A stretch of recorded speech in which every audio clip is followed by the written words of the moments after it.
भारत माता शिव शक्ति अवतार सच्ची गीता मुरली।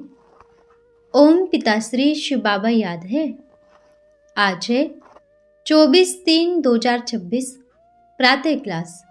रिवाइज डेट है 23/10/1968। ओम नमः शिवाय। आज बाबा ने कहा, सिकिलदे बच्चे। जी बाबा, बाप आते ही हैं जीते जी मरना सिखलाने। इस शरीर को भी भूलना है, इनसे अलग होना है आपे ही। तुमको काल खाएंगे नहीं, यह प्रैक्टिस करनी है। याद करते करते तुम शरीर छोड़ मेरे पास आ जाएंगे। कोई की याद आई तो पुनर्जन्म लेना पड़ेगा। ओम नमः शिवाय। रूहानी बच्चों को रूहानी बाप समझाते हैं और बहुत अच्छी रीत समझाते हैं।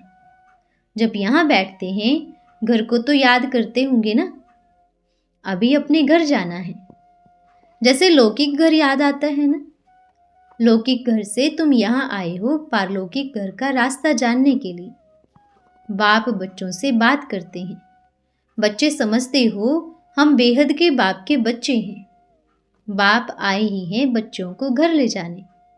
तो देखो यह पारलौकिक बाप कैसे बैठ पूछते हैं, मीठे मीठे बच्चे, घर जाना है ना। मेरे को बुलाया भी तुमने है कि आकर घर ले चलो, परंतु हम पतित हैं, पावन भी आपको बनाना पड़ेगा। समझते हो घर से हम पहले पहले नई दुनिया में आए थे। यह याद है तब कहते हो बाबा फिर से हमको घर ले चलो, क्योंकि घर का पता नहीं है बच्चों को। बात कितनी छोटी है। सभी आत्माएं बाप को पुकारती हैं, बाबा आकर हमको अपने घर ले चलो। यहाँ तुम पराए घर रावण राज्य में हो। ये सारा रावण राज्य है। रावण के घर में तुम बैठे हो। एक सीता की बात नहीं। तुम जानते हो जो भी मनुष्य मात्र है, स्त्री व पुरुष सभी में आत्मा है। वह आत्माएं सभी एक बाप के बच्चे हैं। पहले तुमको यह पता नहीं था, क्योंकि सभी रावण के जेल में फंसे हुए थे। तुम अपन को कैदी समझते थे। मनुष्य कैद में दुखी होते हैं या गर्भ में भी सजा भोगते हैं तो दुखी होते हैं। गर्भ जेल कहा जाता है। सतयुग में तो है गर्भ महल। यहाँ गर्भ जेल में बहुत दुख मिलते हैं, इसलिए कहते हैं बाहर निकालो, फिर हम पाप आदि नहीं करेंगे, जेल में नहीं आएंगे। यहाँ भी मनुष्य जब दुखी होते हैं तो पुकारते हैं। यह है ही पतित दुनिया। जरूर पावन दुनिया सतयुग था, तब पुकारते हैं बाबा पतित पावन आओ।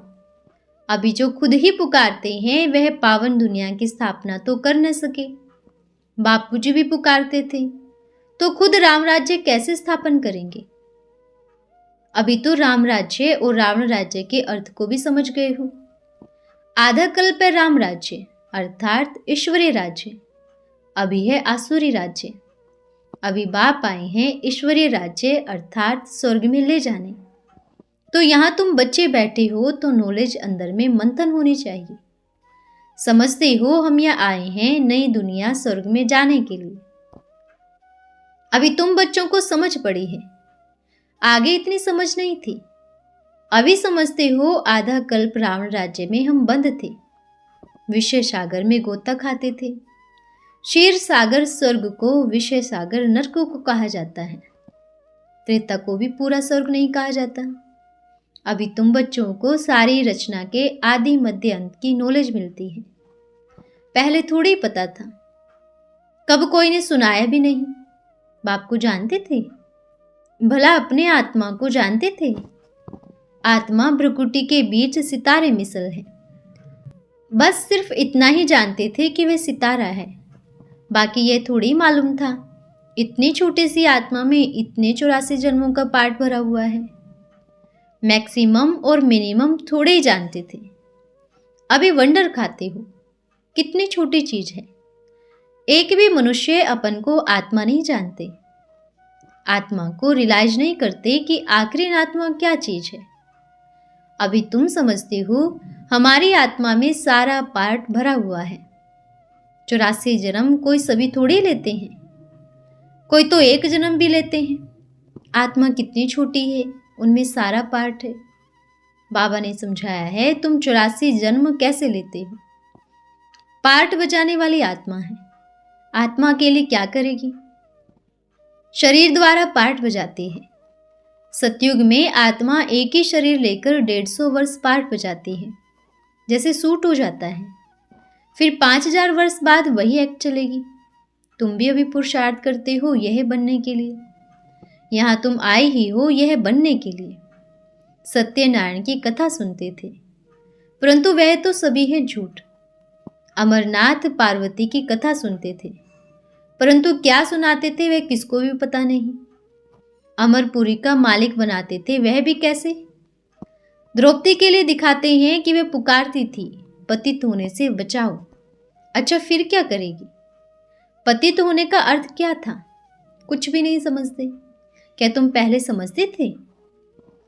यह मालूम था कि यह ही फिर लक्ष्मी नारायण बनने वाली है, जो फिर 21 जन्म कब पतित होगी नहीं। अभी तुम जानते हो और खुद पुरुषार्थ भी करते हो भविष्य में ऊंच पद पाने के लिए। बाकी भक्ति मार्ग की कथाएं तो ढेर सुनते आए। तीजरी की भी कथा सुनाते हैं ना, परंतु तीसरे नेत्र के अर्थ का भी किसको पता नहीं है। अभी ज्ञान का तीसरा नेत्र तुमको मिलता है। बाप ही आकर ज्ञान का तीसरा नेत्र देते हैं, जिससे सृष्टि के आदि मध्य अंत को तुम जान जाते हो। यह ड्रामा कैसे चक्र लगाता है, कितनी आयु है, तुम जानते हो। टाइम भी तुम देते हो ना। सतयुग को इतने वर्ष, त्रेता को इतने वर्ष, फिर भक्ति मार्ग में तुम लाखों वर्ष कहने लग पड़ेंगे। ये ड्रामा ही ऐसा बना हुआ है। अभी तुम यहां सुनते हो तो भक्ति और ज्ञान में रात दिन का फर्क दिखाई पड़ता है। कहते हैं ना, इसमें तो रात दिन का फर्क है। ये क्यों कहा जाता है? रात को रात, दिन को दिन कहा जाता है। इसमें दिन और रात की फर्क की क्या बात है? रात और दिन की तो भेंट भी नहीं की जाती है, फिर ऐसा क्यों कहते हैं? अभी यह है बेहद की बात। आधा कल्प सतयुग त्रेता तुम राज्य भाग पाते हो, उसको कहा जाता है दिन। फिर आधा कल्प तुम भक्ति में आते हो, इसको कहा जाता है रात।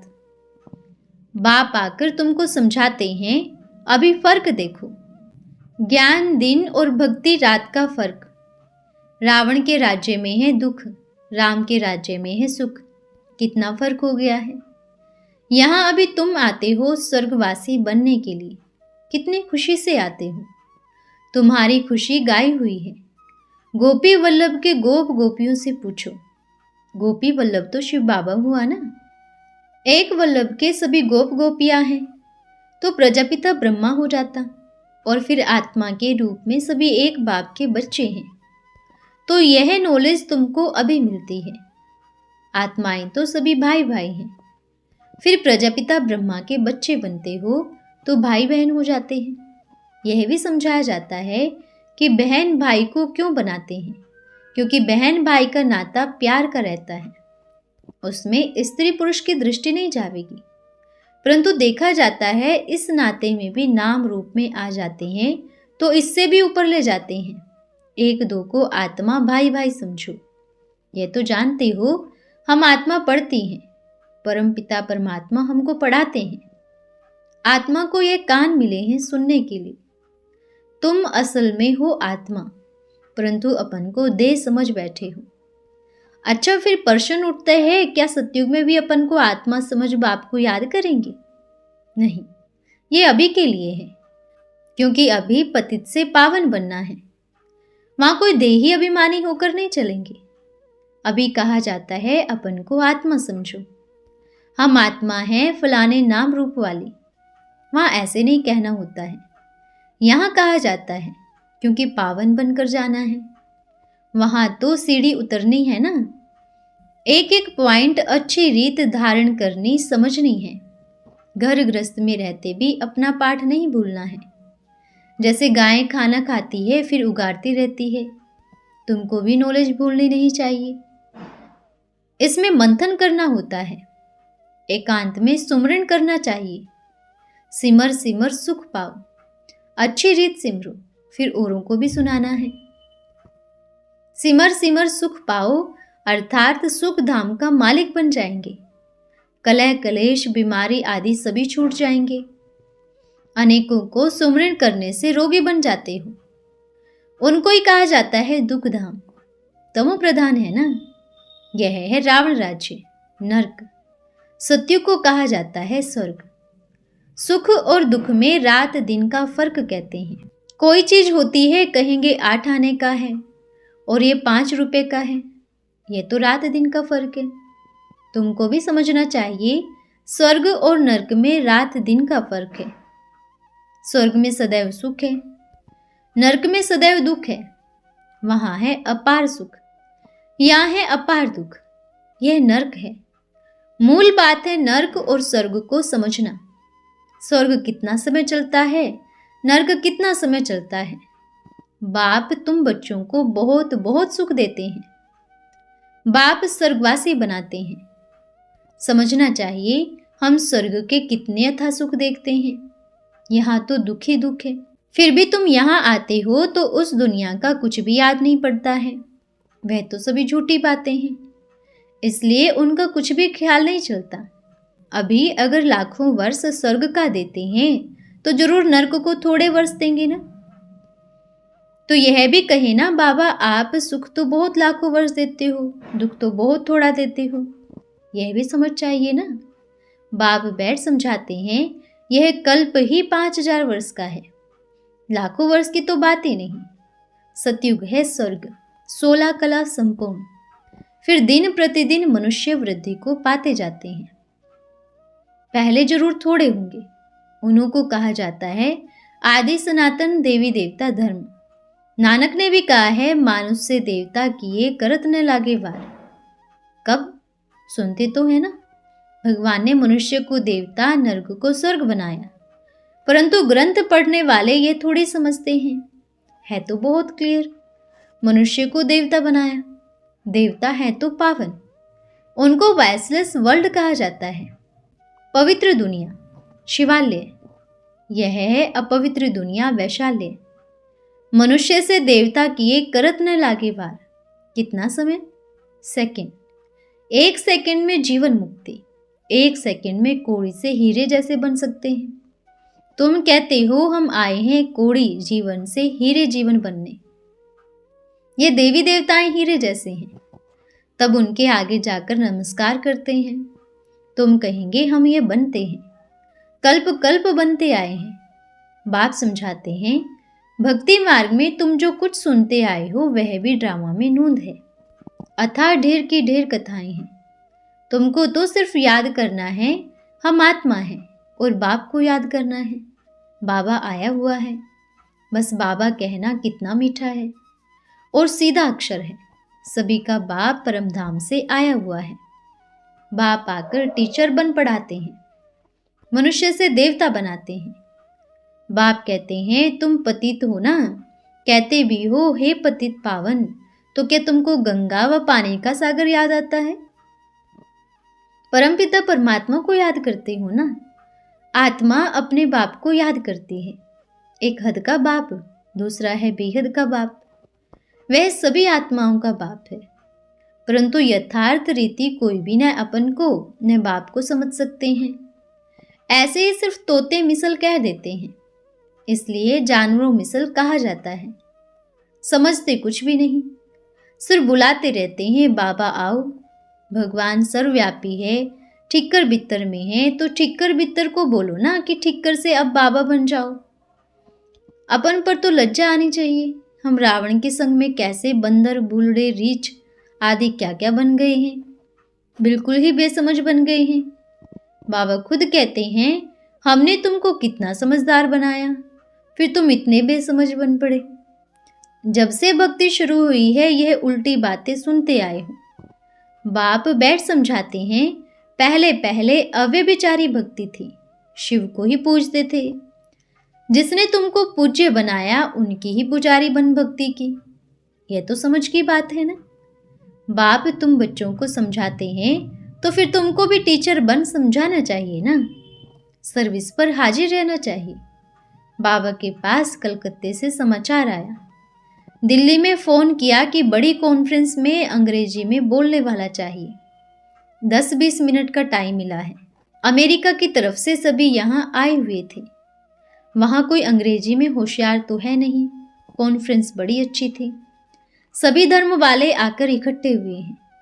दिल्ली में मोहिनी को बोला कि आओ, क्योंकि दिल्ली से कलकत्ता कोई दूर थोड़ी है। एरोप्लेन में बैठा और यह पहुंचा। इसमें मूंझने की तो दरकार ही नहीं। उनको कहा हम आवेंगे, परंतु फिर गई नहीं। क्यों नहीं गई? कोई समाचार नहीं। बुखार 1-आधा डिग्री हो तो भी सर्विस पर एकदम भागना चाहिए। योगी को कोई बात की परवाह नहीं होती। यहाँ तो ऐसे ही है, आधा पॉइंट बुखार होगा तो भी बस चिंतित हो जाएंगे। तुम बच्चे तो कहाँ भी ये समझा सकते हो, बाप भगवान कहते हैं, सुप्रीम सोल आत्माओं को कहते हैं, अपन को आत्मा समझ याद करो तो तुम्हारे पाप कट जाएंगे। सिर्फ मुझे याद करो और चक्र को याद करो। यही प्राचीन राजयोग बाप आकर सिखलाते हैं, तो उन्हों को भी मालूम पड़े, परंतु बच्चों में इतना दम नहीं। आखिर वहां कोई गई नहीं। फिर आखिर पढ़कर सुनाया। वह भी क्या सुनाया? वह भी कुछ लिखा नहीं है। बाप समझाते हैं, तुम तो यहाँ मरने के लिए आए हो ना। शरीर का भान छोड़ अपन को आत्मा समझो। यह मरना है ना। अपन को आत्मा समझते समझते ही घर जाना है। एक बाप को याद करना है। बाप आते ही हैं जीते जी मरना सिखलाने। इस शरीर को भी भुलाना है। इनसे अलग होना है आपे ही। तुमको काल खाएंगे नहीं। ये प्रैक्टिस करनी है। याद करते करते तुम शरीर छोड़ मेरे पास आ जाएंगे। कोई की याद आई तो पुनर्जन्म लेना पड़ेगा। पिछाड़ी को सजा बहुत खाते हैं, फिर पद भी छोटा मिलेगा। मोचरा न खाने वाले ही ऊंच पद पाएंगे। अच्छा, रूहानी बच्चों को रूहानी माता पिता बाप दादा का याद प्यार और नमस्ते। हम रूहानी बच्चों की रूहानी माता पिता बाप दादा को याद प्यार, शुभ प्रभात और नमस्ते बाबा, नमस्ते। धन्यवाद बाबा, धन्यवाद। आज का वरदान है अधिकारी भव। बाप सर्व अधिकार देने वाले हैं, तो सर्व अधिकार प्राप्त करो। थोड़े में राजी होने वाले नहीं। आप तो अधिकारी हो ना। अधिकारी को अपना सर्व अधिकार का अनुभव होता है। थोड़े में राजी होने वालों को भक्त कहा जाता है, अधिकारी नहीं। इसलिए भक्त नहीं, अधिकारी बनो। भक्त आत्मा जब तक ब्राह्मण नहीं बनती, देवता बन स्वर्ग में जा नहीं सकती है। भक्तपन का अंश मात्र न हो, तब कहेंगे संपूर्ण अधिकारी। अच्छा, ओम नमः शिवाय।